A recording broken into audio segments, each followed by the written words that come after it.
Bonjour à tous et bienvenue dans cette nouvelle vidéo. Il y a à peu près 6 mois, j'avais fait une foire aux questions, mais c'était il y a un petit moment, donc je me suis dit que ce serait pas mal d'en refaire une parce que je sais qu'il y a beaucoup de personnes qui sont arrivées entre temps. Donc je vous ai demandé si vous aviez des questions à me poser et j'en ai reçu pas mal, donc je vais y répondre aujourd'hui.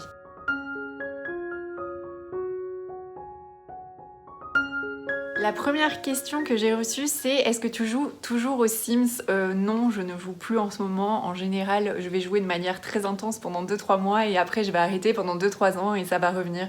C'est un peu un cycle qui dure depuis que je suis adolescente. Donc non, j'y joue plus en ce moment, mais par contre, je consomme pas mal de contenu sur YouTube sur les Sims. Donc je regarde des vidéos qui parlent des Sims, mais j'y joue plus. La question suivante, c'est quelle est ton exposition? Alors mon salon et ma cuisine sont exposés nord-ouest et ma chambre est exposée sud-ouest. As-tu déjà pensé à arrêter les plantes? Non, ça m'a pas traversé l'esprit. Pourquoi tu continues YouTube et qu'est-ce que ça t'apporte? Est-ce que ça veut dire que je devrais arrêter? Qu'est-ce que ça m'apporte? J'aime beaucoup échanger avec vous, c'est surtout ça en fait qui m'intéresse et j'aime beaucoup aussi faire des updates de mes plantes, parler de mes plantes parce que c'est pas dans mon entourage proche que je peux en parler beaucoup et comme c'est quelque chose qui occupe beaucoup de temps de ma vie, et ben j'aime bien pouvoir en discuter avec d'autres personnes qui sont tout aussi passionnées que moi. Ensuite, est-ce que tu as déjà voyagé pour aller voir des plantes? Alors... Est-ce que ça compte quand je suis allée en Belgique pour voir Isa de la chaîne Les Plantes du Hérisson et quand je suis allée... Alors c'était pas seulement pour voir des plantes, c'était surtout pour les voir elle et pour partager avec elle, mais bon, on peut considérer que du coup oui, mais après je suis jamais allée très loin. Je suis pas allée au Brésil pour aller voir ce que ça donne des monstera en conditions naturelles. Je sais même pas si c'est au Brésil que ça pousse. Comment tu fais pour ne pas avoir de moucherons chez toi? Alors j'ai quelques moucherons, mais vraiment pas beaucoup, et le seul endroit où j'en ai, c'est dans ma jardinière, mon potager d'intérieur Lilo prêt à pousser, parce que c'est constamment humide. Sinon, je pense que, mais j'en suis pas certaine à 100%, je pense que sinon j'en ai pas dans les autres plantes parce que je les laisse vraiment sécher complètement avant de les réarroser. Et les larves des moucherons, elles ont besoin d'humidité dans le terreau pour pouvoir se développer. Donc s'il y a une période de sécheresse, du coup, je pense que les larves meurent et que c'est pour ça que j'ai quasiment pas de moucherons chez moi. Mais si vous en avez, achetez des nématodes pourciarides. C'est un mélange à diluer dans de l'eau d'arrosage et ça permet d'éliminer les larves et du coup de se débarrasser des moucherons. Ensuite, tu es en couple? Non. Comment gères-tu quand tu as une grosse invasion de nuisibles? Isolement, traitement, eh bien ça ne m'arrive plus. Ça arrivait au début et du coup je pulvérisais de l'insecticide sur quasiment toutes mes plantes et ça me stressait beaucoup. Mais à ce moment-là je ne douchais pas mes plantes. Maintenant que je douche mes plantes à chaque arrosage, j'ai quasiment plus de nuisibles. Alors ça arrive de temps en temps que j'ai un ou deux trips qui traînent, mais c'est vraiment très rare. Et vu que je les douche régulièrement, ça permet d'éviter une grosse invasion. Donc du coup la seule façon que j'ai trouvée et qui fonctionne en tout cas pour ne pas avoir de nuisibles chez moi, c'est de doucher vraiment les plantes à chaque arrosage. Combien as-tu de tatouages qui représentent les plantes? Alors ça c'est quelqu'un d'observateur. Effectivement j'ai beaucoup de tatouages et la plupart de mes tatouages ne représentent pas des plantes d'intérieur mais des fleurs. Et c'est des tatouages que j'avais déjà avant d'être dans cette passion des plantes d'intérieur. Je sais pas combien j'en ai. J'ai 2 tatouages d'anémone, j'ai des hibiscus, j'ai 2 grosses pièces avec des pivoines, j'ai des fleurs de lys, j'ai du magnolia, des fleurs de cerisier. Bref, j'ai beaucoup de... Quasiment tous mes tatouages sont des tatouages floraux parce que je trouve ça très beau. D'ailleurs, si vous voulez, je peux vous mettre les références de ma tatoueuse. Et si vous voulez voir mes tatouages, je vais pas faire un tour de mes tatouages là maintenant parce qu'en plus ils sont partout sur tout mon corps. Mais on peut en apercevoir dans les vidéos que j'ai fait cet été parce que du coup j'étais en débardeur et que ça se voyait quand même pas mal. Si tu avais une maison, combien de plantes tu mettrais et lesquelles? Alors déjà, j'ai pas du tout le rêve d'avoir une maison. Moi, mon rêve ce serait d'avoir un loft au dernier étage d'un grand immeuble. Vous savez, avec les grandes terrasses, la super belle vue, voilà. La maison, ça me fait absolument pas rêver. Mais combien de plantes j'y mettrais? Bah autant que je serais capable de m'en occuper en fait. Et franchement, je pense pas beaucoup plus. Peut-être que j'en aurais une centaine parce que moi je tiens vraiment à m'occuper très bien de mes plantes. Je tiens à être hyper assidue, à leur donner les meilleurs soins possibles et du coup je veux pas en avoir trop pour me retrouver dans une situation où il y en aurait certaines qui seraient négligées et qui seraient pas... ou dont je pourrais pas m'occuper autant que je le voudrais. Donc je pense qu'une centaine ce serait quand même le grand maximum. Et lesquelles plus de calathea, plus de philodendron très probablement et plus de Hoya aussi parce que les Hoya... Bon, ça prend pas beaucoup de place, je pourrais en avoir d'autres mais je trouve que les variétés en jardinerie sont assez limitées donc ça demande de commander sur sur internet, ce qui n'est pas trop mon truc, etc. Mais sûrement ça, ouais, plus de calathea, philodendron et de Hoya. Tu penses quoi de l'Alocasia Jacqueline? J'aime pas du tout. Désolée. Quelle est ta plante du moment? Une plante que j'ai déjà ou une plante que j'ai pas encore? Si je dois parler de la plante que j'ai déjà, ce serait clairement la calathea médaillon V2 que j'ai acheté très récemment, que je regarde tous les jours avec une grande admiration en me disant j'ai bien fait d'acheter cette plante. Et si c'est une plante que je n'ai pas encore, je dirais que celle qui me fait vraiment de l'œil en ce moment, c'est l'Alocasia Maharani, qui ressemble beaucoup à la mélo, mais qui est d'un argenté bien plus clair. C'est presque du gris bleu, gris souris comme ça. Bref, voilà. Si tu devais avoir qu'une plante à variégation, ce serait laquelle à part la White Fusion? La Monstera variegata qui est dans ma chambre parce qu'elle est juste incroyable. Je suis pas, j'ai jamais été de celle qui voulait absolument une Monstera variegata dès le départ quand j'ai découvert les plantes, mais aujourd'hui dans ma collection, si je devais garder qu'une seule plante à variégation, ce serait celle-ci. Tu mettrais quel prix pour une plante que tu rêves? Franchement pas tant que ça, enfin c'est relatif, hein, ça dépend bien sûr de chacun, mais je pense qu'au-delà de 150, je sais pas si je serais capable, 150-200 grand maximum, et encore là je vois absolument pas quelle plante je pourrais acheter qui vaut ce prix-là. Parce que j'ai pas de plante dont j'ai envie en ce moment qui vaut ces prix-là, donc bon, je pense pas que ça va arriver de sitôt. Vas-tu faire des vidéos balcon? Oui, au printemps, quand je rachèterai des fleurs, parce que du coup, moi, je fonctionne un petit peu en annuel, parce que j'ai pas l'espace pour garder... Enfin, quoique, il faut que je lise le livre de Marion Montagnier et après on en reparlera, mais oui, je pense que j'en referai au printemps quand je rachèterai de quoi fleurir mon balcon. À quand un swap avec Plant Psy and Coffee? Et pourquoi tu n'as jamais fait de swap? Alors, j'aime pas acheter sur internet, mais j'aime pas envoyer non plus des colis, donc bon, emballer, empaqueter, chercher des... J'ai même pas un carton chez moi pour dire je garde rien et j'aime pas faire ça, j'aime pas aller à la poste, ça me stresse, donc voilà, on peut dire que voilà, c'est en partie pour cette raison, et aussi parce qu'on en a jamais parlé, je crois pas que ça a été quelque chose d'évoqué, donc un jour pourquoi pas, mais pour l'instant c'est pas prévu à l'heure d'aujourd'hui. Pourquoi accordes-tu tant d'importance aux haters? Je suis pas Enjoy Phoenix, j'ai pas de haters.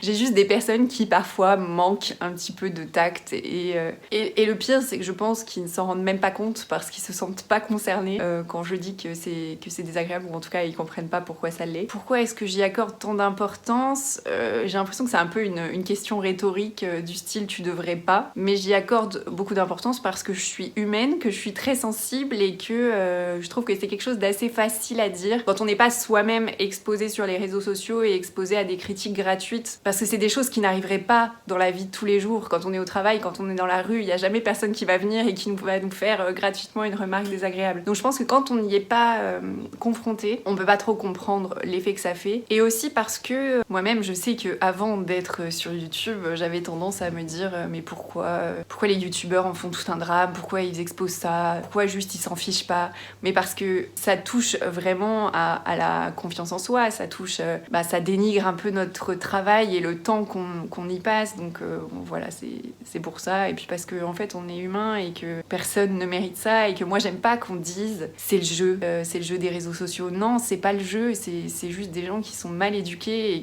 et qui ont besoin de déverser leur haine quelque part, donc voilà. À quand une prochaine vidéo sur ton chat? J'ai déjà fait une vidéo sur Roxy et je saurais pas trop quoi dire de plus. Je pense que ça avait été assez complet ce que j'avais dit. Donc je pense pas refaire de vidéo sur Roxy parce que j'aurais rien de plus à dire tout simplement. Quelle est la plante de ta wishlist que tu aimerais avoir? J'ai déjà répondu du coup l'Alocasia Maharani, mais sinon il y a aussi la Calathea Cynthia, mais ça fait plusieurs fois que j'en parle. Mais pour l'instant elle est disponible qu'en Indonésie, donc un jour peut-être. Est-ce que ton chat s'attaque à tes plantes? Non. Alors si.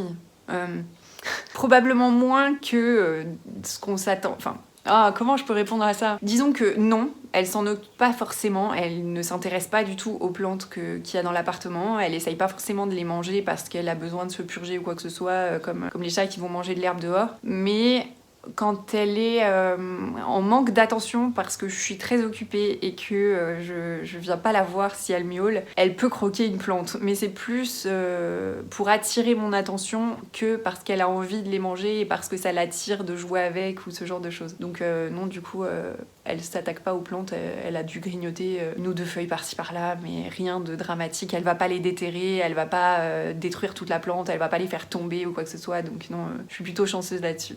Tu reviens quand à Grenoble? Ça c'est ma cousine. Probablement l'année prochaine. Si tu devais faire un top 5 de tes plantes, alors je dirais mon philodendron McDowell, ma Monstera variegata, ma Calathea crimson, ma grosse Calathea white fusion, ça fait 4, j'ai déjà perdu le compte, et ma Maranta black. Ta plante ultime que tu préfères et celle que tu détestes le plus? J'arrive pas à choisir une plante que je préfère. J'aurais dit la Calathea white fusion, mais là je suis un peu fâchée avec elle parce que la petite est morte, la moyenne est en train de mourir et la grosse j'ai vu des cochenilles dessus. Donc que je préfère, du coup je saurais pas trop dire. Et celle que je déteste le plus, ça n'a pas changé, c'est toujours la Monstera adansoni et tous les dérivés Oblica, Esqueleto et compagnie que je trouve pas jolis du tout. Penses-tu un jour faire des vidéos chez des abonnés pour les conseiller sur leurs plantes?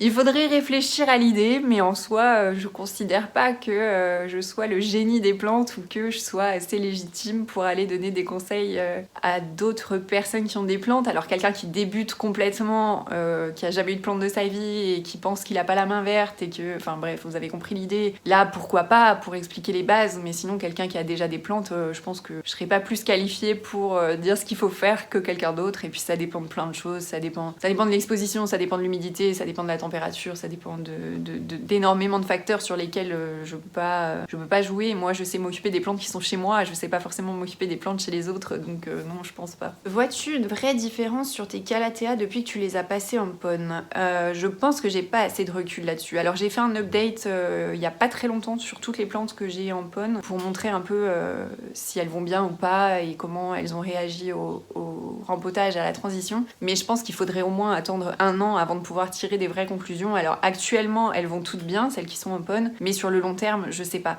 Donc oui, pour l'instant, ça me permet de tenir des Calathea que j'arrivais plus à tenir avant. Mais cela dit, quand j'ai eu ces Calathea que j'arrivais pas à tenir avant, elles ont pas dépéri en 2 jours. Ça a pris plusieurs mois, donc je pense qu'il faut attendre un petit peu pour que j'ai plus de recul. Est-ce que ta Monstera taille constellation a fait une nouvelle feuille depuis que tu l'as reçue? Non. Alors, tout le monde ne le sait pas, mais vous n'êtes peut-être pas au courant, je sais pas. J'ai une grosse Monstera taille constellation qui a qu'une seule grosse feuille et en fait c'est une bouture de tronçon, c'est pas une bouture de tête, donc du coup il faut que j'attende qu'elle refasse un départ à la base du tronçon, ce qui peut arriver ou ne pas arriver, en tout cas pour le moment c'est pas encore arrivé. Depuis quand es-tu plante addict? Depuis que j'ai emménagé dans cet appartement, c'était en avril 2021. Quelle est la plante de tes rêves, la Calathea cynthia dont je parlais tout à l'heure? Mais sinon, on peut dire que la plante de mes rêves, à la base, c'était la Maranta black et maintenant je l'ai, donc voilà. Quelle est ta plante préférée? La Monstera variegata a détrôné la White Fusion, cruel dilemme. C'est pas faux, c'est pas faux. Effectivement, à cette heure-ci, ma Monstera variegata, je la porte plus dans mon cœur que mes White Fusion, mais à la fois, c'est parce que c'est cette Monstera variegata là. Disons que toutes les Calathea White Fusion que je croise dans des jardineries ou que je vois sur des vidéos, je les trouve toutes belles, alors que les Monstera variegata, je les trouve pas toutes belles parce que ça dépend du degré de variégation, ça dépend de la taille des feuilles, ça dépend de la façon dont la plante se porte. Il y a plein de facteurs, alors que toutes les Calathea White Fusion, je les trouve magnifiques. Donc voilà, faites ce que vous voulez de cette réponse. Comment fais-tu pour allier Monstera et chat? Trop envie d'une Monstera, mais trop peur pour mon chat. Alors effectivement, les Monstera sont toxiques pour les chats et ça peut générer des vomissements et de graves soucis. Et dans ces cas-là, il faut l'emmener directement chez le vétérinaire. Moi, je sais que Roxy n'a jamais touché à mes Monstera. Les seules plantes qu'elle ait déjà touchées, ce sont des Marantacées. Donc les Marantacées ne sont pas toxiques pour les animaux, donc je peux pas dire il faut avoir un chat qui va pas s'attaquer aux plantes ou alors faire en sorte que les plantes soient inaccessibles. Après, je sais qu'il y a aussi Morgane de la chaîne Vert Bobo qui a acheté un pied d'éléphant, je sais plus le nom latent de cette plante, qui a acheté un pied d'éléphant pour son chat, pour que son chat s'occupe de s'attaquer à cette plante-là et manger cette plante-là et qu'il touche pas aux autres. Donc ça peut être une éventualité pour pouvoir avoir une Monstera. Combien de plantes as-tu aujourd'hui? Alors du coup j'ai regardé avant, j'en ai 68 dans mon appartement, sachant que j'en ai une qui est dans ma classe, donc le Chlorophytum. J'en ai une dizaine sur mon balcon et je suis aussi du coup gardienne des 21 autres, enfin 22 parce qu'il y a un ficus dans ma classe, des 21 autres plantes de ma salle de classe que j'observe quotidiennement pour être sûre que ça se passe bien. Hello, est-ce que c'est possible de nous dire comment bouturer une chaîne de cœur? Alors je rajouterai un petit clip là pour montrer. En fait, c'est vraiment tout simple, il suffit de couper en dessous d'un nœud, d'enlever la feuille qui est la plus proche de là où on a coupé, de mettre dans l'eau. À la lumière, ça va faire des racines et ensuite il suffit de replanter. J'adore tes vidéos, eh bien merci. Aimerais-tu déménager dans le plus grand? Alors oui et non. Oui parce que j'aimerais pouvoir mettre plus de plantes, mais à la fois ça demanderait plus d'entretien et donc plus de temps pour s'en occuper. Et j'aime beaucoup mon appartement, je pense que c'est l'appartement dans lequel je me sens le mieux de tous les endroits où j'ai vécu pour l'instant. Mais c'est vrai que ma cuisine est vraiment très très petite et ça fait que du coup je n'aime plus du tout cuisiner depuis que je suis là et qu'on circule difficilement maintenant dans mon appartement avec toutes les plantes. Mais oui, j'aimerais bien déménager dans le plus grand, mais pas drastiquement plus grand. Là, actuellement, j'ai 42 mètres carrés. Disons que 50, 60, ce serait bien. Mais bon, le problème c'est que plus on a d'espace, plus on va l'encombrer, plus on va y mettre de choses et puis je risquerais d'être toujours dans le même cercle vicieux et je sais pas si ça arrangerait mon problème finalement. Est-ce que tu as une plante favorite? J'ai déjà répondu à cette question. Et quelle plante as-tu depuis le plus longtemps? C'est ma Monstera deliciosa classique verte qui est du coup